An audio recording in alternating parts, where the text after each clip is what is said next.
बिस्मिल्लाहिर्रहमानिर्रहीम। Cloud seeding या मसनूई बारिश का तस्वर खासा पुराना है। 1891 में लॉस गैत नामी एक जर्मन साइंसदान ने बारिश के हामिल बादलों में माया कार्बन डाइऑक्साइड स्प्रे करके बारिश बरसाने की तजवीज़ पेश की। इसके बाद 1930 में प्रोसेस फाइडनसन बर्गसन इसके ने नज़रिया पेश किया कि जिनके मुताबिक बारिश वाले बादलों पर बर्फ़ के ज़रात छिड़के जाएं तो बारिश हो सकती है। ताहम जुलाई 1946 में अमेरिकी माहिर मौसमियात और कीमियादान विंस शेफर ने क्लाउड सीडिंग के असूल को दरियाफ़्त किया। मसनूई बारिश यानी क्लाउड सीडिंग मुख्तलिफ मादों को हवा में छिड़क कर बारिश बरसाने का तरीका है। इस टेक्निक में सिल्वर आयोडाइड, पोटाशियम आयोडाइड या खुश्क बर्फ़ शामिल करके बादलों पर छिड़क कर क्लाउड सीडिंग की जाती है, यानी इन बादलों के अंदर पानी की बूंदों को इकट्ठा किया जाता है और बारिश बरसाई जाती है। अगरचे मसनूई बारिश का तजर्बा कई दहाइयों से किया जा रहा है, लेकिन इसके मौसर साबित होने की सलाहियत और दीगर अवामिल इस पर मुनसर होते हैं।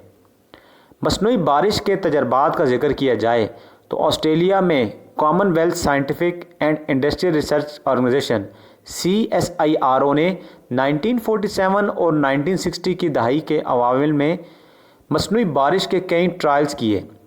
1947 से 1952 के दौरान CSIRO के साइंसदानों ने खुश्क बर्फ़ को क्यूमुलस बादलों में छिड़क कर ये तजर्बा किया और इस तरीके ने कामयाबी हासिल की।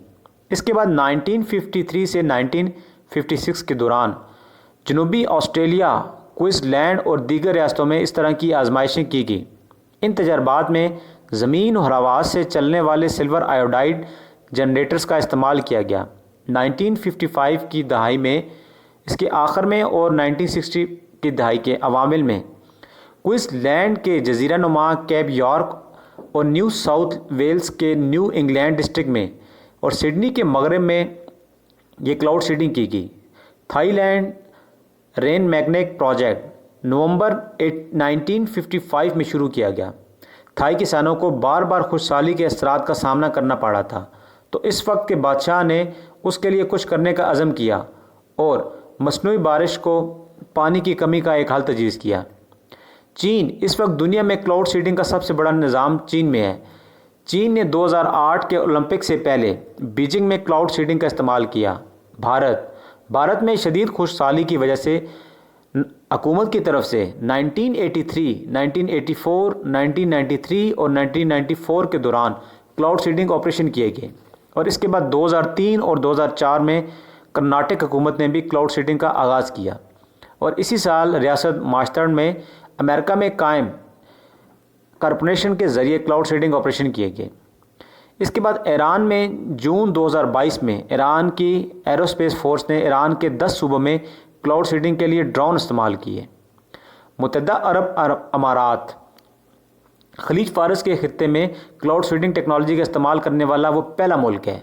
मुत्तहदा अरब अमारात के साइंसदान क्लाउड सीडिंग टेक्नोलॉजी का इस्तेमाल करते हुए मुल्क के पानी की अदम तहफ़्फ़ुज़ को पूरा करते हैं, जो कि इंतहाई गर्म आब व हवा से पैदा होता है। मशरक़ बईद के कई ममालिक में भी माहौलियाती आलूदगी से निपटने के लिए क्लाउड सीडिंग टेक्नोलॉजी से बारिश बरसाने की खबरें आ चुकी हैं। 20 जून 2013 को इंडोनेशिया ने कहा था कि वो सिंगापुर और मलेशिया की रिपोर्टों के बाद क्लाउड सीडिंग ऑपरेशन शुरू करेगा, ताकि स्मार्ट जजीरे में जंगलात की आग की वजह से पैदा होने वाली स्मोक को ख़त्म किया जा सके, जो कि पड़ोसी ममालिक में रोज़मर्रा की सरगर्मियाँ मुतासर कर रही है। मलेशिया में क्लाउड सीडिंग पहली बार 1988 में 3 मकासद के लिए इस्तेमाल किया गया: डैमों को भरना, फ़ज़ाई गर्दो गुबार के असरात को कम करना और जंगल की आग से निपटना। इसके बाद 2015 में अगस्त के स्टार्ट में जब मलेशिया की फ़िज़ा शदीद धुंध की लपेट में थी, उस वक्त मलेशिया में रोज़ाना क्लाउड सीडिंग की जाती थी। अब पाकिस्तान की बारी है। पाकिस्तान में 2000 के दौरान क्लाउड सीडिंग के तजर्बात किए गए। ये पाकिस्तान में क्लाउड मॉडिफिकेशन प्रोग्राम के ज़रिए बारिश को बढ़ाने के लिए की जाने वाला एक मुकम्मल तजर्बात और सरगर्मी थी, जो कि 1999 से 2000 के दरमियान में मुल्क के जनूबी निस्फ हिस्से में तारीख़ की बदतरीन खुशहाली के नतीजे में बरूए कार लाएगी और मजमूई तौर पर इसके 48 तजर्बात किए गए। सिंध में 14, बलूचिस्तान में 18, सराद में 3 اور پنجاب میں 13 تجربات کیے گئے، جن میں سے 10 جنوبی پنجاب میں کیے گئے۔ یہ تجربات 20 جون سے 15 ستمبر 2000 کے درمیان کیے گئے، جو کہ پاکستان میں عملی طور پر مونسون کا دورانیہ ہے، جب کنویکٹیو قسم کے بادل اپنی کافی مقدار میں دستیاب ہوتے ہیں تو محکمہ موسمیات کے مطابق کلاؤڈ سیڈنگ کی سرگرمی تیز ہو جاتی ہے۔ دوستو، کلاؤڈ سیڈنگ کے تجربات کے نتائج دنیا بھر میں مختلف رہے ہیں، تاہم اس پرانے اور آزمودہ طریقے کو استعمال کرنا یقینی طور پر موسمیاتی اور انسانی لحاظ سے محفوظ ہے، اور اگر اس سے بارش برسنے کا سسٹم متحرک ہو سکے تو اسموگ کی شدت میں بھی یقینی طور پر کمی آ جائے گی۔ چونکہ اسموگ ہمارے ملک کا اب 5واں موسم بن چکا ہے، تو کیا پتہ کلاؤڈ سیڈنگ ہمارے لیے اس مرض سے چھٹکارے کا قابل بھروسہ ذریعہ ثابت ہو سکے۔